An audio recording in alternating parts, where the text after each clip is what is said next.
All right, so today I'm going to be talking about and kind of giving a reaction to the USA versus South Sudan friendly basketball game that occurred yesterday and kind of the overall thoughts and reactions after this game that occurred that and USA was such heavy favorites. The spread was in their favor, the rosters in their favor, the experiences in their favor. Even the country's overall development was in their favor, in which they were down the majority of the game and ended up winning 101 to 100. So to begin, when it comes to South Sudan's side, I think South Sudan as a country is talented, and I do expect this Olympic team to. My take right now is I think this team, if they play how they did against Team USA, is that they can very well medal at this upcoming Olympics. And while they don't have the some of the talent necessarily when it comes to professional level players that some other countries do, I do think that they have the height and they have the playmaking ability to get real good shots. As we see right now, taking up the ball is Wenyen Gabriel, who's had loads of NBA experience. And then you look on the other side of the ball and you have Joel Embiid, LeBron James, Drew Holiday, Devin Booker, Steph Curry right out there, right? Now, I will say when it comes to this game, Joel Embiid and LeBron were kind of the two shining stars for me after Joel Embiid has been catching some flack, and people have been criticizing Steve Kerr as to why even Joel Embiid is starting in the first place. I do think Embiid played good, and at the end of the day, these are friendlies we're looking at. So I think Embiid just got to get adjusted to the FIBA rules and playing with Team USA and meshing with these guys. Because the majority of his career, he's been the one option, right? And he's used to playing his style of basketball. So he's sure he has to do some adjusting. And then when it comes to LeBron, I mean, LeBron saved Team USA. He hit the game-winning layup. He was all over the place this game. And he really truly showed that even though Anthony Edwards claims that he's the number one option or could be for this Team USA, I think ultimately it's going to be LeBron at this Olympics. When they're down and out, he is the most seasoned and veteran and more, to be honest, he's probably our best option when it comes to crunch time and when it comes to someone the USA needs to make a shot or play make or defend, right? This is even though he's 39 years old, I still think LeBron is that guy for us. Now, I do think also uh, something to mention is that Kevin Durant has yet to play a second here at these friendlies. So once I don't know if he's going to play in the exhibition on I believe it's Monday. I'm not sure if he's going to be participate in that, but he will play in the actual Olympic group stages and knockouts, the medal matches, all that. So it is something to note that Kevin Durant is still here. And outside of LeBron, obviously, and Curry, you got KD, who obviously was in last Olympics, got us a medal, and I think he is one of USA basketball's greats. The guy always wants to play, and his scoring abilities, especially at this international level, is always great. So that is something to mention, is that Kevin Durant will be back. So I know a lot of people are overreacting, which I wouldn't call overreacting. I'll take back that statement. Fairly reacting to us only beating South Sudan by one. But if Kevin Durant's in the lineup, I say he at least gets us 12. So what would that be? 113 to 100. We went by 13, and those reactions probably wouldn't have been as strong. Now, saying that, of course, we got to go look at the box score here. Now, I'm not sure if this is 100% official for every player because these FIBA games have been the box scores have been different from what Fox and FS1's box scores are saying or what, it gets posted to NBA or Sports Center social media.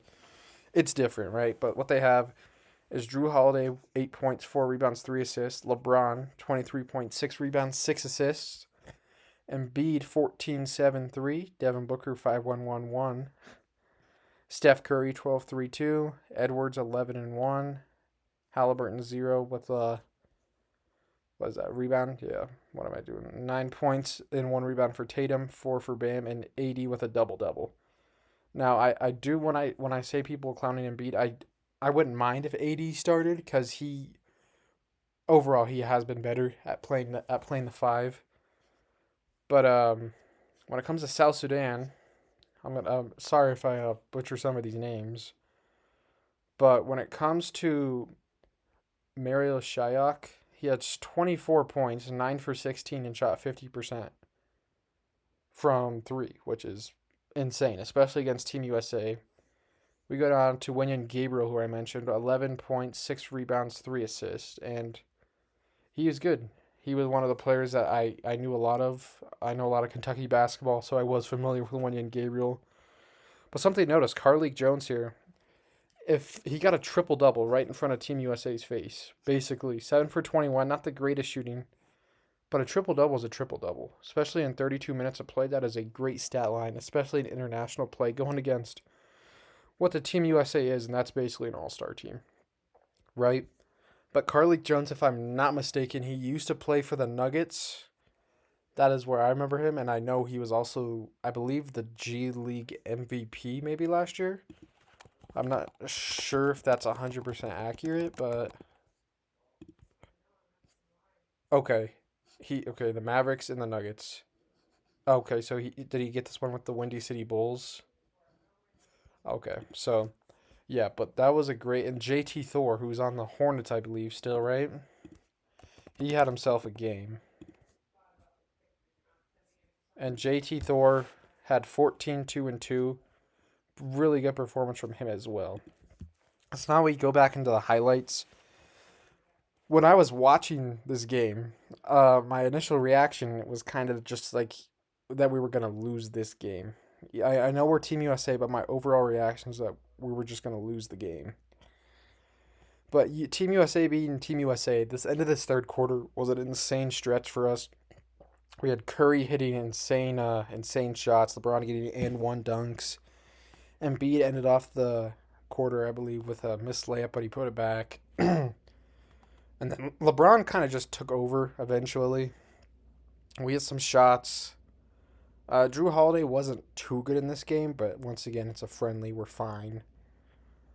But more than anything, I think this is a win for South Sudan and for their country and for them growing basketball. Because I know I saw something saying that South Sudan didn't even have indoor basketball courts to practice or play on.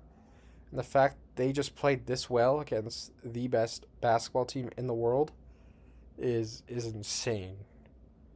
So overall reactions, I don't think that's something we need to worry about when it comes to Team USA wise. I would say it was a little embarrassing, but overall, like I said, I mentioned KD. I really think KD is going to be that much better for us and really going to improve the team. And it just kind of shows the resiliency with this group compared to our World Cup squads and even our Olympic teams from was that 2021 it would be. So yeah, to conclude, very South Sudan has my respect, and I think they're gonna medal. I could see them getting the bronze. Who knows? They could even surprise and meet even standards greater than that. But for one, Team USA, let's not overreact yet. We still have KD not played a minute. We still have a 39-year-old playing real good basketball on a team full of the best players in the league. So if you want to see some more international Olympic basketball videos and some reactions to those and breakdowns, make sure to like and subscribe.